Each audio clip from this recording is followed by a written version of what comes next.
ఓం నమ శివాయ. అరుణాచల శివ. ఓం నమో వెంకటేశాయ. కార్తీక పురాణం 24వ అధ్యాయము. అంబరీషుని ద్వాదశి వ్రతము. అత్రి మహాముని మరల అగస్త్యునితో, ఓ కుంభ సంభవ, కార్తీక వ్రత ప్రభావమునెంత విచారించినను ఎంత వినినను తనివి తీరదు. నాకు తెలిసినంత వరకు వివరింతును, ఆలకింపుము. గంగా, గోదావరి మొదలగు నదులలో స్నానం చేసినందువలనను సూర్యచంద్ర గ్రహణ సమయములందు స్నానాదులొనరించినను ఎంత ఫలము కలుగునో, శ్రీమన్నారాయణుని నిజతత్వమును తెలిపడి కార్తీక వ్రతమందు శుద్ధ ద్వాదశి నాడు భక్తి శ్రద్ధలతో దాన ధర్మములు చేయు వారికి అంత ఫలమే కలుగును. ఆ ద్వాదశి నాడు చేసిన సత్కార్య ఫలము ఇతర దినములలో చేసిన ఫలము కంటే 1000 రెట్లు అధికము కాగలదు. ఆ ద్వాదశి వ్రతము చేయు విధానం ఎట్లో చెప్పెదను, వినుము.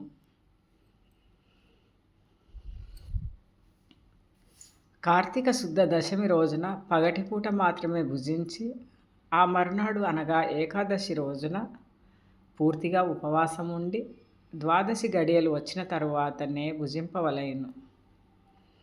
దీనికొక ఇతిహాసము కలదు, దానిని కూడా వివరించెదను. సావధానుడవై ఆలకింపుము అని ఇట్లు చెప్పుచున్నాడు. పూర్వము అంబరీషుడను రాజు కలడు. అతడు పరమ భాగవతోత్తముడు, ద్వాదశి వ్రత ప్రియుడు. అంబరీషుడు ప్రతి ద్వాదశి నాడు తప్పకుండా వ్రతం చేయుచుండెడివాడు. ఒక ద్వాదశి నాడు ద్వాదశి గడియలు స్వల్పంగా నుండెను.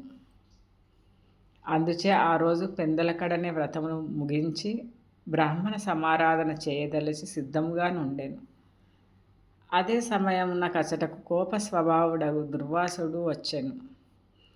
అంబరీషుడు ఆ మునిని గౌరవించి ద్వాదశి గడియలలో పారాయణ చేయవలెనుగాన తొందరగా స్నానమునకేగి రమ్మనమని కోరెను.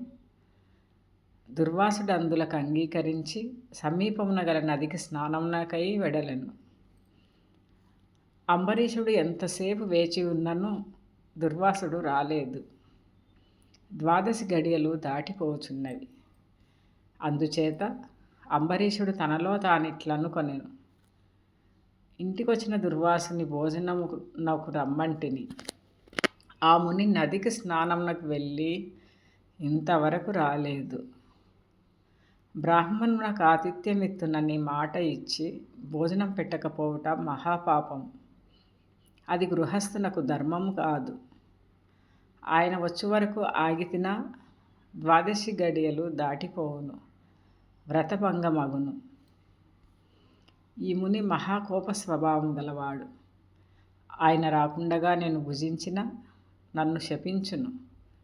నాకేమీయూ తోచకున్నది. బ్రాహ్మణ భోజనం అతిక్రమించరాదు.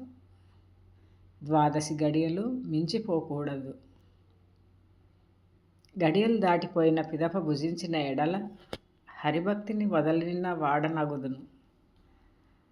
ఏకాదశి నాడున్న ఉపవాసము నిష్ఫలమగును. ద్వాదశి విడిచి భుజించిన భగవంతునకు భోజనము చేసిన దుర్వాసునకు కోపము వచ్చును.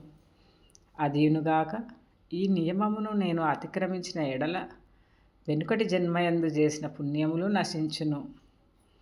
దానికి ప్రాయశ్చితం లేదు అని ఆలోచించి బ్రాహ్మణ శాపమునకు భయం లేదు. ఆ భయమును శ్రీ మహావిష్ణువే పోగొట్టగలడు. కావున నేను ద్వాదశి గడియలలో భోజనం చేయుటయే ఉత్తమము అయినను పెద్దలతో ఆలోచించడం మంచిదని సర్వజ్ఞులైన కొందరు పండితులను పిలిచి వారితో ఇట్లు చెప్పాను. ఓ పండిత శ్రేష్ఠులారా, నిన్నటి దినమున ఏకాదశి యగుటం చేసి నేను కటిక ఉపవాసము ఉంటిని. ఈ దినమున స్వల్పముగా మాత్రమే ద్వాదశి గడియలున్నవి. ద్వాదశి గడియలలోనే భుజించవలసి ఉన్నది. ఇంతలో నా ఇంటికి దుర్వాస మహాముని విచ్చేసిరి. ఆ మహామునిని నేను భోజనముకు ఆహ్వానించి తిని అందులకు ఆయన అంగీకరించి నదికి స్నానార్థమై వెళ్ళి ఇంతవరకు రాకుండెను. ఇప్పుడు 12 గడియలు దాటిపోవుచున్నవి. బ్రాహ్మణుని వదిలి 12 గడియలలో భుజింపవచ్చునా, లేక వ్రతభంగమును సమ్మతించి ముని వచ్చే వరకు వేచి ఉండవలెనా? ఈ రెండింటిలో ఏది ముఖ్యమైనదో తెలుపవలసినదని కోరెను. అంతటా ధర్మజ్ఞులైన పండితులు ధర్మశాస్త్రములు పరిశోధించి విమర్శ ప్రతి విమర్శలు చేసుకొని దీర్ఘంగా ఆలోచించి, మహారాజా, సమస్త ప్రాణికోటి గర్భకుహరములందు జఠరాగ్ని రూపమున రహస్యముగానున్న అగ్నిదేవుడు ఆకలిని పుట్టించి ప్రాణులు భుజించిన చతుర్విధాన్నమును వచనము గావించి దేహేంద్రియాలకు శక్తి నొసంగుచున్నాడు. ప్రాణవాయువు సహాయంతో జఠరాగ్ని ప్రజ్వరిల్లును. అది చెలరేగిన క్షుద్బాధ దప్పిక కలుగును. ఆ తపము చల్లార్చవలెనన్న అన్నము నీరు పుచ్చుకొని శాంతపరచవలెను. శరీరమునకు శక్తి కలుగజేయువాడు అగ్నిదేవుడు. దేవతలందరికంటే అధికుడై దేవపూజుడైనాడు. ఆ అగ్నిదేవుని అందరూ సదా పూజింపవలెను. గృహస్థు ఇంటికి వచ్చిన అతిథి కడజాతి వాడైనను భోజనమిడుదునని చెప్పి వానికి పెట్టకుండా తినరాదు. అందులోనూ వేదాంగ విద్యా విశారదుడును మహాతపశాలియు సదాచార సంపన్నుడును అయిన దుర్వాస మహామునిని భోజనమునకు పిలిచి వారికి పెట్టకుండా తాను భుజించుట వలన మహాపాపం కలుగును. అందువలన ఆయుక్షీణము కలుగును. దుర్వాసనంతటి వారిని అవమానమొనరించిన పాపము సంప్రాప్తమగును అని విశదపరచిరి.